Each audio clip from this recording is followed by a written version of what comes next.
Ku tak membawa apapun juga saat ku datang ke dunia. Ku tinggal semua pada akhirnya saat ku kembali ke surga. Inilah yang ku punya, hati sebagai hamba yang mau taat dan setia padamu Bapa. Kemanapun ku bawa, hati yang menyembah dalam roh dan kebenaran sampai selamanya.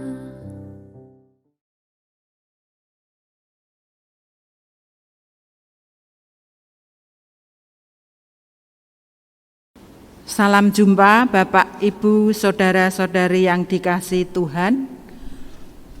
Sebelum kita memulai ibadah kita pada hari ini, ada beberapa warta yang perlu kita perhatikan bersama. 1. Ibadah minggu ini dilayani oleh Saudari Lea Vanita Citra Adinda, mahasiswa praktek Universitas Kristen Duta Wacana Yogyakarta. Yang kedua, Saudari Lea Vanita Citra Adinda telah menyelesaikan praktek kejemaat atau stase kedua di GKI Purwodadi selama 2 bulan, tepat pada tanggal 15 Agustus ini. Karena itu, Majelis Jemaat GKI Purwodadi mengucapkan terima kasih dan selamat melanjutkan studi di UKDW. Ketiga, pemahaman Alkitab atau PA akan diadakan secara online melalui Google Meet pada hari Kamis tanggal 19 Agustus 2021 pukul 18.30 WIB. Link akan dibagikan pada hari Kamis pagi melalui grup WA, atau Bapak Ibu bisa meminta link melalui nomor gereja 081 215 06 1424. Demikian warta lisan. Warta secara lengkap dapat dilihat pada warta GKI Purwodadi. Selamat beribadah, Tuhan memberkati.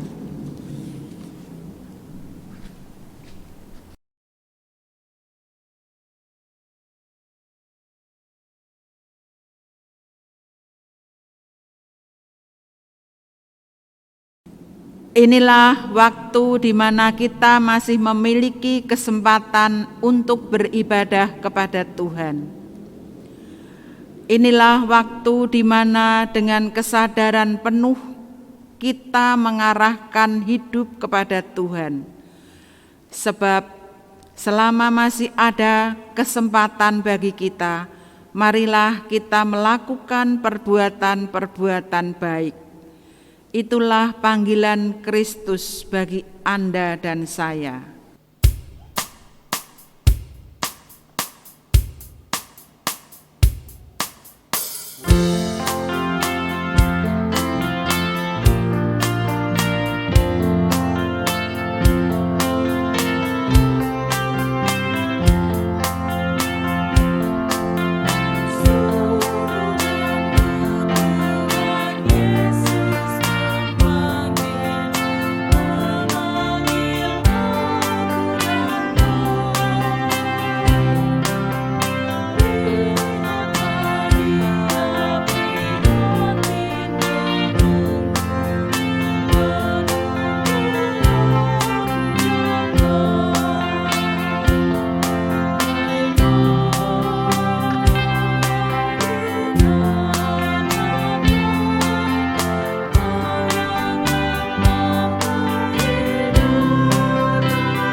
Ibadah ini berlangsung dalam pengakuan bahwa pertolongan kita adalah di dalam nama Tuhan yang menjadikan langit dan bumi, yang dengan kasih setianya tidak pernah meninggalkan segala ciptaannya.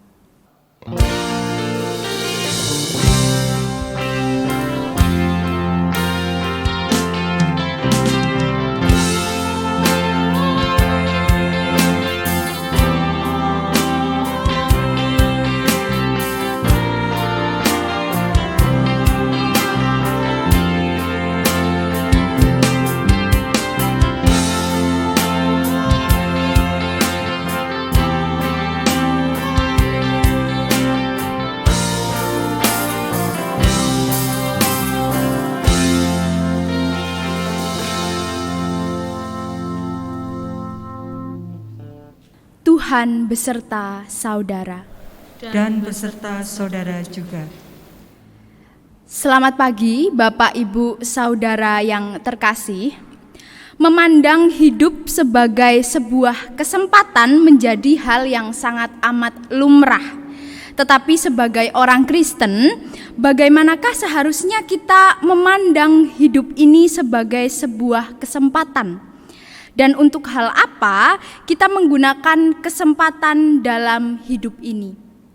Pada hari ini kita akan menggumuli sebuah tema, hidup ini adalah kesempatan, yang didasari dari Efesus 5 ayat 15 sampai dengan 20. Sebelum itu, marilah kita mengakui segala dosa dan kesalahan kita. Mari kita berdoa. Tuhan kami yang baik, kami datang dengan kerendahan hati. Kami tahu dan kami sadar masih banyak hal, baik perkataan, baik perbuatan dan pikiran kami yang masih sering tidak sesuai dengan kehendak-Mu. Kami juga masih sering tidak menggunakan kesempatan di dalam hidup ini untuk bisa lebih mengerti apa yang berkenan bagi Tuhan. Ajarlah kami Tuhan untuk menjadi pribadi yang lebih baik hari lepas hari. Inilah doa pengakuan dosa kami Tuhan, di dalam nama Tuhan Yesus Kristus kami telah berdoa. Amin. Saudara-saudara, memang kamu telah dipanggil untuk merdeka. Tetapi janganlah kamu mempergunakan kemerdekaan itu sebagai kesempatan untuk kehidupan dalam dosa. Melainkan layanilah seorang akan yang lain oleh kasih. Sebab seluruh hukum Taurat tercakup dalam satu firman ini, yaitu kasihilah sesamamu manusia seperti dirimu sendiri. Demikianlah berita anugerah dari Tuhan. Syukur kepada Allah.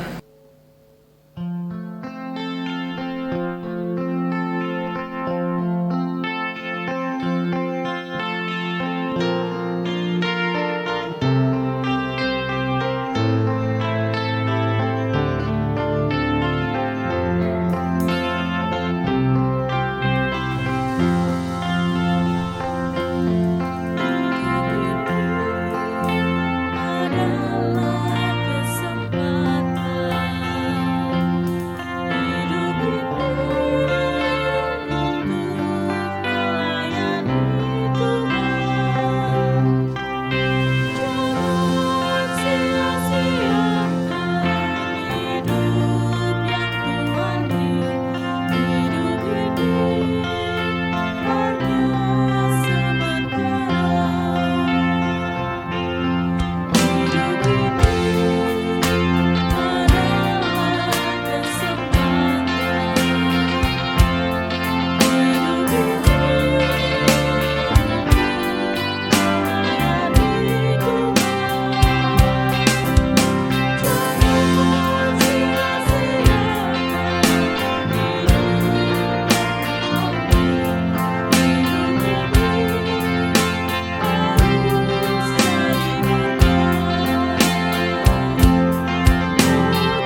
Mari Bapak Ibu, sebelum kita membaca dan merenungkan firman Tuhan, kita berdoa terlebih dahulu.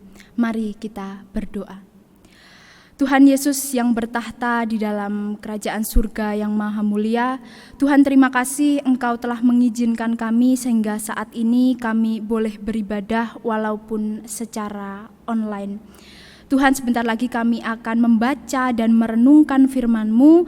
Tuhan, tolong sertai kami sehingga kami dapat mendengarkan dan melakukan apa yang menjadi kehendak-Mu di dalam kehidupan kami. Terima kasih Tuhan, di dalam nama Tuhan Yesus Kristus kami telah berdoa. Amin. Bacaan kita pada hari ini diambil dari Efesus 5 ayat 15 sampai dengan 20. Karena itu perhatikanlah dengan seksama bagaimana kamu hidup. Janganlah seperti orang bebal, tetapi seperti orang arif. Dan pergunakanlah waktu yang ada karena hari-hari ini adalah jahat.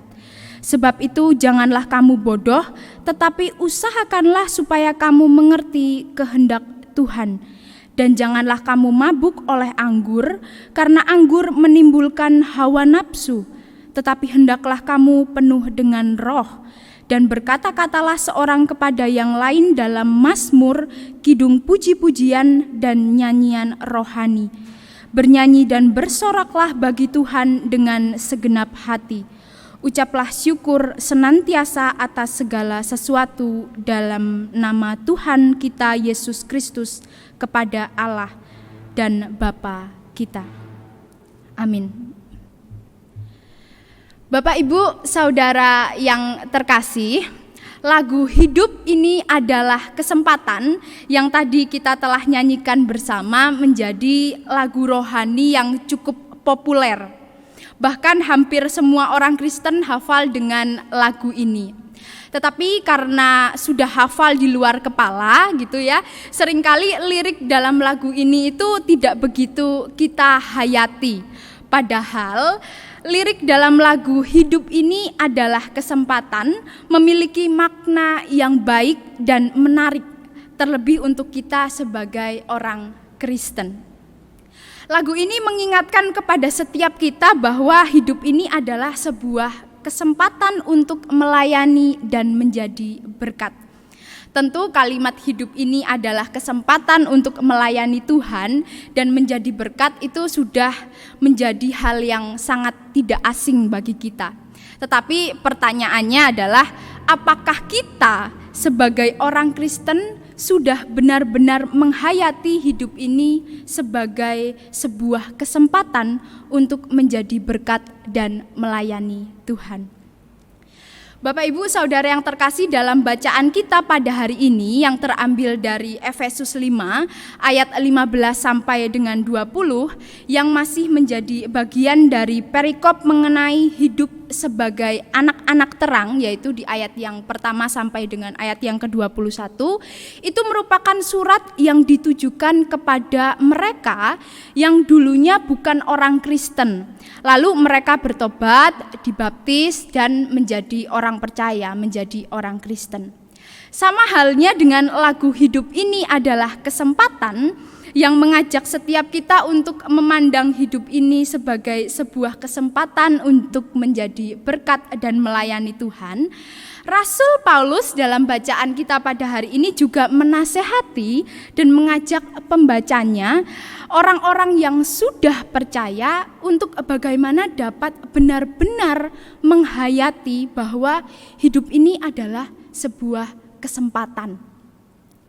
Pada ayat yang ke-15, Bapak, Ibu, Saudara, Rasul Paulus menasehati kita untuk memperhatikan dengan seksama cara hidup kita supaya jangan seperti orang bebal, tetapi orang arif. Kata perhatikanlah memiliki arti jagalah dan periksalah. Sedangkan kata seksama itu mengandung arti benar, akurat, konsisten, dan sempurna. Itu artinya Rasul Paulus ingin mengatakan bahwa Allah menghendaki setiap orang percaya dapat menjalani kehidupannya dengan menjaga, dengan memeriksa secara konsisten, secara terus-menerus, atau dengan kata lain perlunya evaluasi diri sehingga menumbuhkan kualitas hidup yang baik. Rasul Paulus memberikan sebuah perbandingan di sini, yaitu perbandingan sikap antara orang bebal dan orang arif. Orang bebal adalah orang yang selalu merasa benar, tidak suka nasihat, tidak suka teguran, tidak pernah merasa bahwa dirinya salah, hanya memikirkan mengenai kesenangannya sendiri dan hanya memikirkan kepuasan jasmaninya. Rasul Paulus, Bapak Ibu, dalam ayat ini memberikan perbandingan sikap, yaitu antara orang bebal dan orang arif. Orang bebal adalah orang yang selalu merasa benar, tidak suka nasihat, dan tidak suka dengan teguran. Tidak pernah merasa salah, hanya memikirkan kesenangannya sendiri dan hanya memikirkan mengenai kepuasan jasmaninya. Berbeda dengan orang arif, Bapak Ibu Saudara, orang arif atau orang yang bijaksana itu adalah orang yang terbuka dengan nasihat, bertindak secara hati-hati, dan mereka menjalani hidup dengan penuh kewaspadaan dan dalam pertimbangan yang baik. Jika hidup ini diibaratkan sebagai sebuah perjalanan begitu, maka orang arif atau orang yang bijaksana itu tidak hanya asal jalan, tetapi mereka benar-benar mengamati apa yang mereka lewati. Melalui ayat 15 ini, Bapak Ibu, Rasul Paulus ingin mengatakan bahwa kita itu diminta untuk mengoreksi, diminta untuk mengevaluasi kehidupan kita sampai saat ini secara terus-menerus, sehingga kita memiliki kualitas yang baik. Dari ayat ini kita juga dapat melihat bahwa menurut Paulus, sikap bijaksana menjadi sikap yang dasar, menjadi sikap yang penting yang perlu dimiliki oleh setiap kita, terlebih orang-orang percaya. Tetapi pertanyaannya, Bapak Ibu, bijaksana dalam hal apa? Dalam Efesus 5 ayat 15 sampai dengan 20 ini, Rasul Paulus menasehati agar para pembacanya itu bijaksana dalam hal mempergunakan waktu. Hal ini dapat dilihat dalam perkataan, pergunakanlah waktu yang ada karena hari-hari ini adalah jahat. Kata waktu yang dipakai oleh Rasul Paulus itu memiliki arti diberikan momen atau kesempatan untuk membuat suatu keputusan. Diberikan oleh siapa? Tentu diberikan oleh Tuhan. Sedangkan kata hari-hari ini adalah jahat, ingin menunjukkan mengenai hari-hari menyesatkan dan jahat. Tetapi bukan harinya yang jahat, tetapi karena di dalam hari-hari di mana manusia hidup, itulah si jahat yang menggoda kita supaya kita melakukan dosa. Jadi di ayat yang ke-15 dan ayat yang ke-16 ini, Rasul Paulus ingin mengingatkan dan menasehatkan untuk senantiasa menjaga dan memeriksa hidup dengan teliti, dengan konsisten dalam hari-hari yang penuh dengan tipu si jahat, sehingga kita memiliki sikap yang bijaksana dalam menggunakan kesempatan yang sudah Tuhan berikan, yaitu untuk mengambil keputusan, kesempatan mengambil keputusan. Tetapi pertanyaannya, kesempatan membuat keputusan untuk apa? Pertanyaan ini dijawab oleh Rasul Paulus dalam ayat yang ke-17, yaitu untuk mengerti kehendak Tuhan. Kata kehendak Tuhan yang dipakai oleh Rasul Paulus dalam ayat yang ke-17 ini memiliki arti yang berkenan kepada Tuhan. Dengan kata lain, Bapak Ibu, Paulus ingin mengajak pembacanya dapat menggunakan kesempatan untuk membuat keputusan dalam hidup, sehingga keputusan itu adalah keputusan yang berkenan bagi Tuhan. dan membuat kita mengerti, semakin mengerti apa yang menjadi kehendak Tuhan. Tentu setiap kita setuju bahwa hidup ini itu begitu dipenuhi dengan berbagai pilihan. Setiap orang tentu memiliki kebebasan untuk memutuskan atau menentukan pilihan mana yang akan dipilih. Baik seorang Kristen atau bukan gitu ya, percaya pada Tuhan atau tidak, bijaksana atau bebal, setiap orang mempunyai kesempatan yang sama untuk menentukan keputusan dalam hidupnya. Lalu apa yang membedakan kita sebagai orang Kristen dengan mereka-mereka yang bukan orang Kristen? Apa yang membedakan kita dari orang-orang yang tidak menghidupi Kristus dalam kehidupan keseharian mereka? Yang membedakan Bapak Ibu Saudara adalah bagaimana kita menggunakan kesempatan untuk mengambil sebuah keputusan dalam hidup kita, sehingga keputusan yang kita ambil itu seturut dengan kehendak Tuhan dan membuat kita semakin mengerti kehendak Tuhan. Karena sebagai orang Kristen, Bapak Ibu, Kristuslah yang menjadi pedoman dalam kita menjalani kehidupan ini. Maka dari itu kita membutuhkan sebuah sikap kebijaksanaan untuk mengerti apakah keputusan kita ini sudah sesuai dengan kehendak Tuhan atau tidak. Dengan cara apa? Yaitu dengan cara menjaga, dengan cara memeriksa hidup kita sampai pada saat ini dengan secara terus-menerus. Tindakan nyata mengenai apa yang berkenan bagi Tuhan, Paulus berikan dalam bacaan kita di ayat yang ke-18.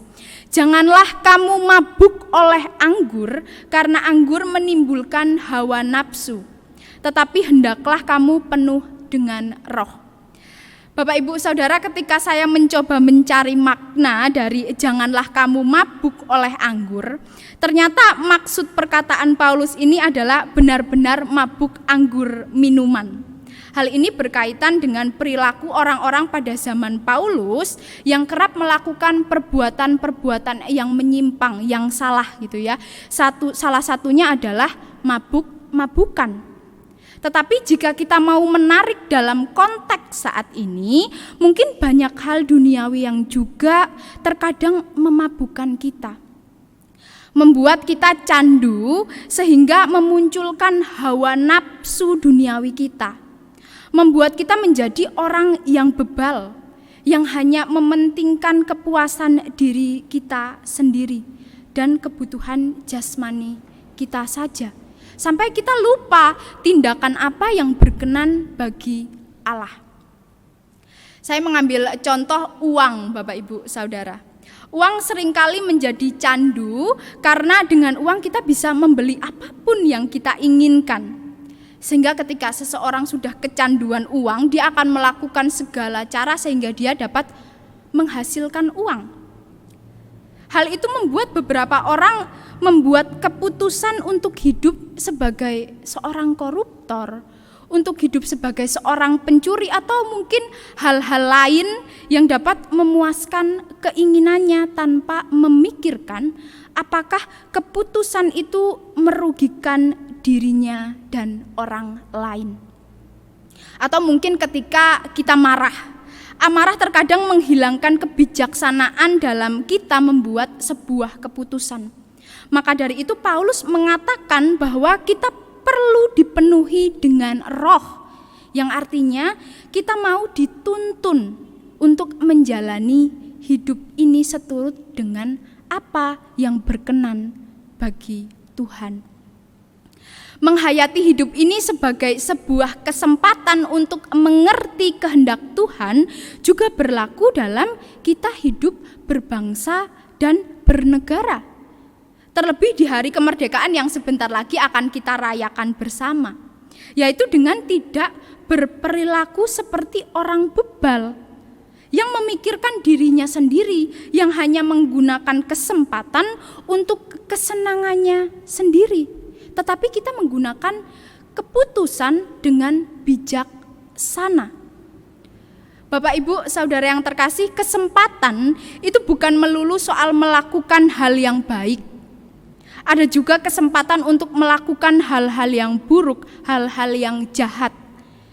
Tetapi yang perlu kita ingat adalah hal yang berkenan bagi Allah itu selalu berhubungan dengan menggunakan kesempatan untuk melakukan hal yang baik.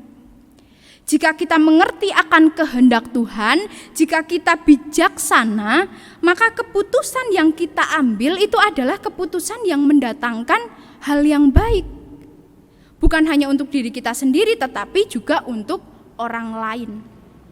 Bapak Ibu tentu ingat di awal-awal pandemi gitu, kita tahu bahwa pandemi menjadi sebuah kesempatan untuk menimbun masker, untuk menimbun hand sanitizer. Lalu setelah ditimbun dijual dengan harga yang tinggi. Itu memanfaatkan sebuah kesempatan.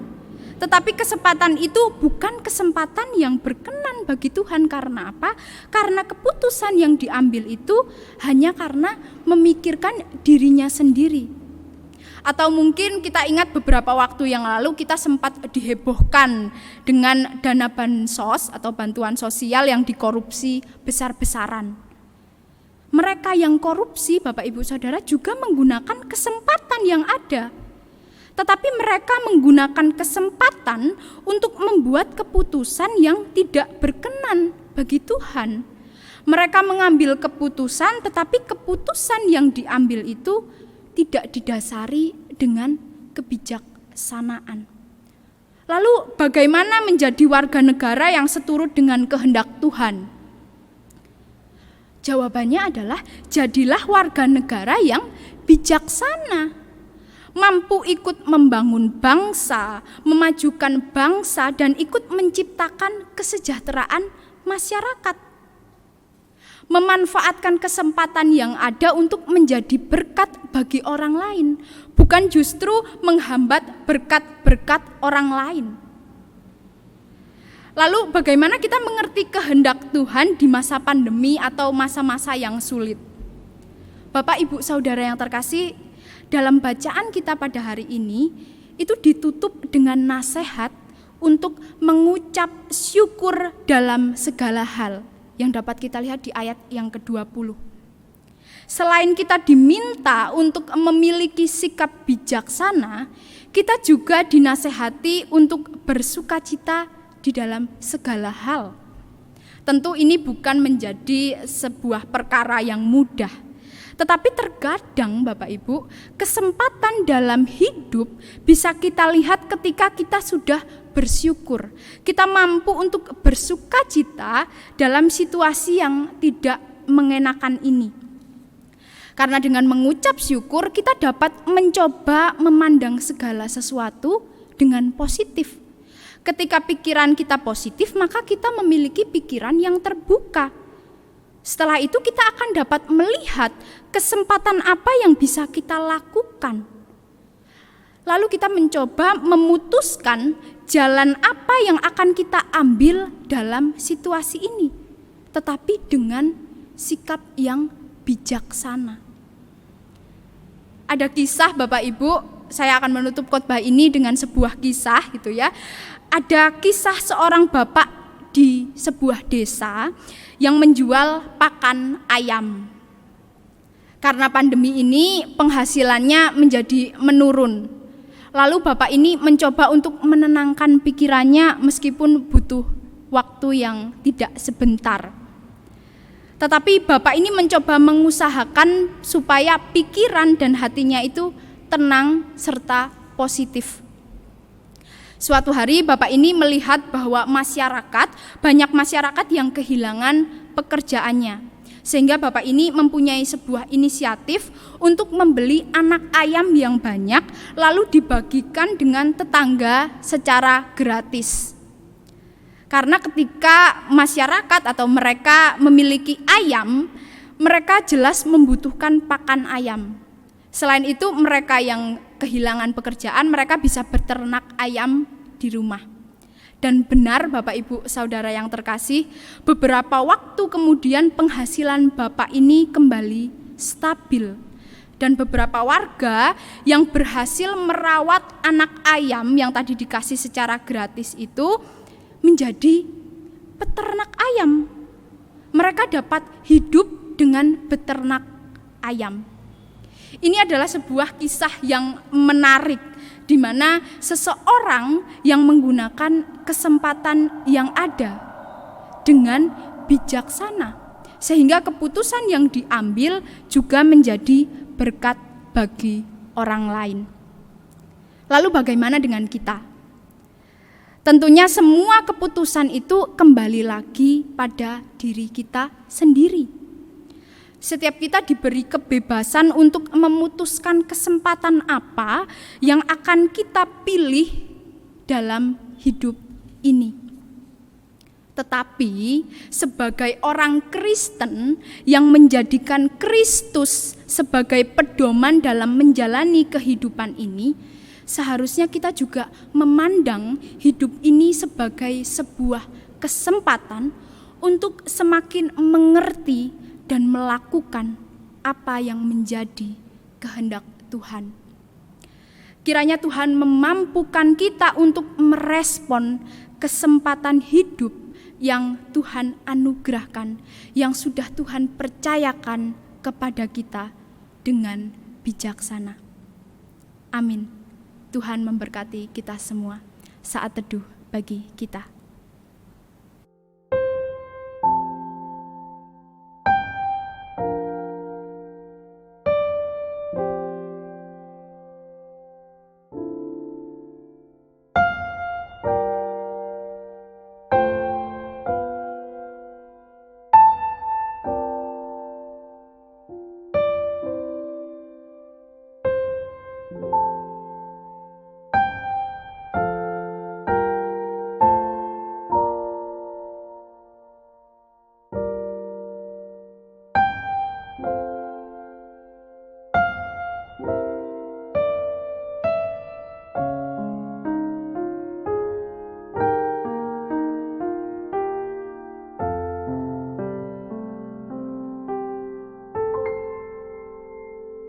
Jemaat dimohon bangkit berdiri.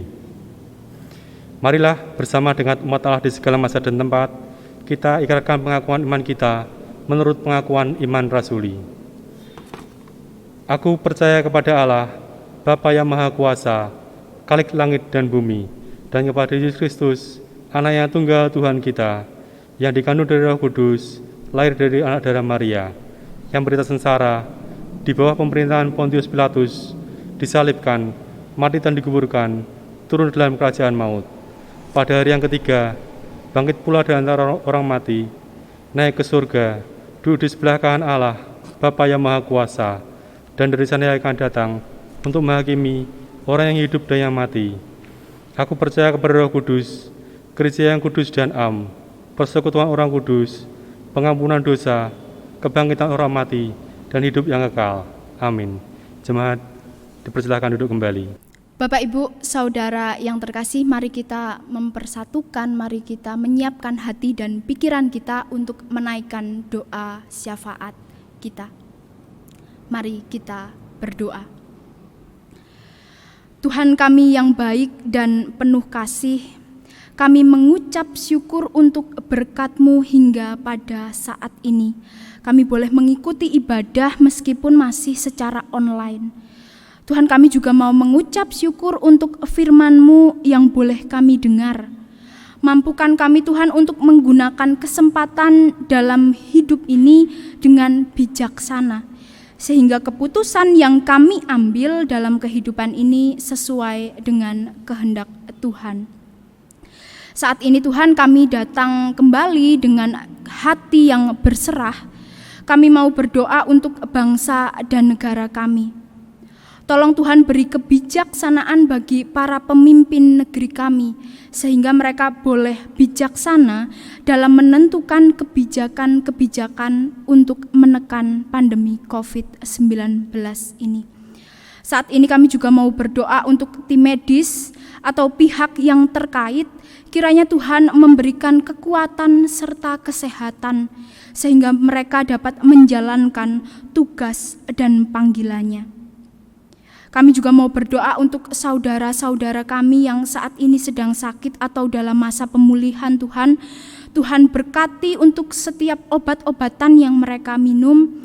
Kami percaya bahwa Engkau selalu ada bersama dengan mereka, baik melalui dokter, perawat, saudara, teman, atau keluarga yang lainnya. Kami juga berdoa untuk anak-anak-Mu Tuhan yang saat ini masih harus melaksanakan pembelajaran secara online. Kiranya Tuhan memberkati mereka sehingga apa yang mereka lakukan, apa yang mereka kerjakan bisa menjadi sumber pengetahuan bagi mereka. Kami juga menyerahkan setiap pergumulan kami Bapa, pribadi lepas pribadi. Biarlah Engkau yang memberi setiap kami kekuatan, memberikan kami penghiburan dalam kami menjalani kehidupan kami. Engkau tentu mengenal setiap hati kami Tuhan, baik hati maupun pikiran kami. Inilah doa dan permohonan kami Tuhan. Doa ini kami serahkan di dalam nama Tuhan Yesus Kristus. Amin. Untuk mendasari pemberian persembahan ini, marilah kita memperhatikan 2 Korintus 9 ayat 10 dan 12. Ia yang menyediakan benih bagi penabur dan roti untuk dimakan, ia juga yang akan menyediakan benih bagi kamu dan melipat gandakan dan menumbuhkan buah-buah kebenaranmu. Sebab pelayanan kasih yang berisi pemberian ini bukan hanya mencukupkan keperluan-keperluan orang yang kudus, tetapi juga melimpahkan ucapan syukur kepada Allah. Mari kita nyanyikan NKB 208, bait pertama dan kedua, tabur waktu pagi.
Mari kita berdoa.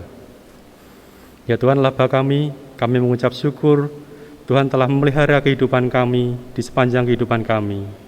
Saat ini Tuhan, dengan penuh rasa syukur kami memberikan persembahan ini. Terimalah ya Tuhan, kiranya persembahan ini dapat berguna untuk keperluan-keperluan komisi-komisi yang membutuhkan dan keperluan diakonia untuk jemaat-Mu yang membutuhkan di mana mereka berada. Terima kasih Tuhan, dalam Kristus Yesus kami berdoa dan mengucap syukur. Amin.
Pergilah, nyatakanlah kasih Kristus kepada dunia. Kami menyatakan kasih Kristus pada dunia, Jadilah sahabat sesama. sebab kami rindu mempersaksikan Kristus, Terpujilah Allah Bapa, Anak, dan Roh Kudus. yang tidak pernah memisahkan kami dari kasih-Nya sekarang dan selama-lamanya.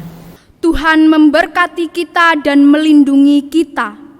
Tuhan menyinari kita dengan wajah-Nya dan memberi kita kasih karunia. Tuhan menghadapkan wajah-Nya kepada kita dan memberi kita damai sejahtera.